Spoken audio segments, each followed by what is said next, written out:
দুপুরে আজকে রান্নার জন্য নিয়ে নিয়েছি লাউ শাক আর আলু। এটা আমার খুবই পছন্দের একটা খাবার। এইভাবে শাকটা ভাজি করলে খেতে খুব মজা লাগে। আর নিয়েছি ঝিঙা আর কাঁঠাল বিছি। এটা আমার খুব প্রিয়। আর এইটা হচ্ছে আজকে চ্যাপা শুটকি ভর্তা করব। ভর্তার জন্য আমি প্রথমে একটু পেঁয়াজ মরিচ রসুন ভেজে নিচ্ছিলাম।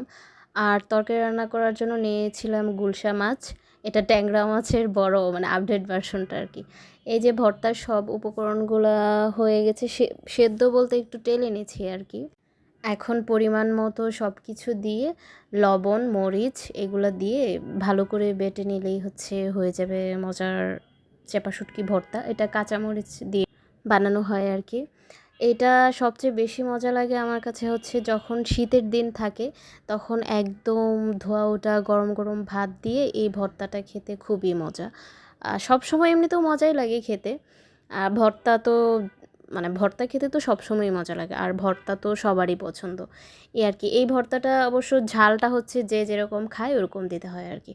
আর লাউ শাকটা আমি একটু সিদ্ধ করে নিচ্ছি, কারণ অন্যান্য শাক দেখা যায় যে একসাথে পেঁয়াজ রসুন বাগার দিয়ে একসাথেই বসিয়ে দিই। আর এইদিকে তরকারি রান্নার জন্য মশলাটা কষিয়ে নিচ্ছি। মশলাটা কষানো হয়ে গেছে, এখন তরকারিগুলো ঢেলে দিব, মানে তরকারিগুলোও মশলার সাথে একটু কষিয়ে নেব।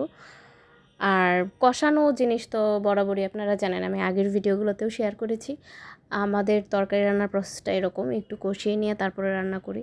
কারণ যে কোনো জিনিসই তরকারি ভাজি ভুনা যে কোনো টাইপের একটু কষিয়ে নিলে তরকারিটা খেতে মজা হয় আর কি। আর এদিকে এই যে লাউ শাকটার পরিমাণ মতো একটু লবণ দিয়ে দিচ্ছি আর কি। লবণ দিলে সেদ্ধটা একটু তাড়াতাড়ি হয়ে যায়। আজকের লাউ শাকটা কিন্তু কচিই ছিল, খেতেও এই জন্য ভালোই লেগেছে আজকে। একটু আর লাউ শাক আমরা সবসময় রান্না করলে একটু আলু দিই, তাহলে খেতে আরেকটু বেশি মজা লাগে। এই যে তরকারিটা কিন্তু কষানো হয়ে গেছে আর কি। এখন একটু ঝোল দিয়ে মাছটা দিয়ে নামিয়ে ফেললেই হয়ে যাবে আর কি। আর একটু আমি শুকনো মরিচও দিব শাকটাতে। শুকনো মরিচ দিলে সব কিছুতেই শুকনো মরিচ দিলে ফ্লেভার কিন্তু ভালো আসে। আর আজকে আমার গলার অবস্থা তো খুবই বাজে, ঠান্ডায় একদম গলা বসে গেছে। জানি না ভয়েস ওভারটা কেমন হবে, যাই হোক আপনারা একটু ধৈর্য ধরে শোনেন আর কি। আর আমি একটু রান্নাবান্নার ফাঁকে একটু খেয়ে নিচ্ছি গ্রিন টি। ওজন যে পরিমাণে বাড়ছে কোনোভাবেই কমাইতে পারতেছি না। শাকটা যখন হয়ে যাবে তখন ওপরে একটু মরিচগুলা ভেঙে দিব। সবগুলা মরিচ ভেঙে দিব না, অল্প কিছু আস্তাও দিব আর কি। ভাঙা আর আস্তা দিলে কি একটু ঝালটাও একটু ছড়ায়, ফ্লেভারটা ভালোভাবে ছড়ায়। এখন একটু নেড়ে চেড়ে দিব। আর এই শাকটা এইভাবে কে কে খান আমাকে কমেন্ট করে জানাবেন তো। আর এদিকে আমি ভাত বসিয়ে দিব দুপুরের জন্য। এই যে শাকটা কিন্তু রেডি হয়ে গেছে একদম। এটা গরম গরম ভাতের সাথে খেতে খুবই মজা। যারা খায় তারা তো অবশ্যই জানে।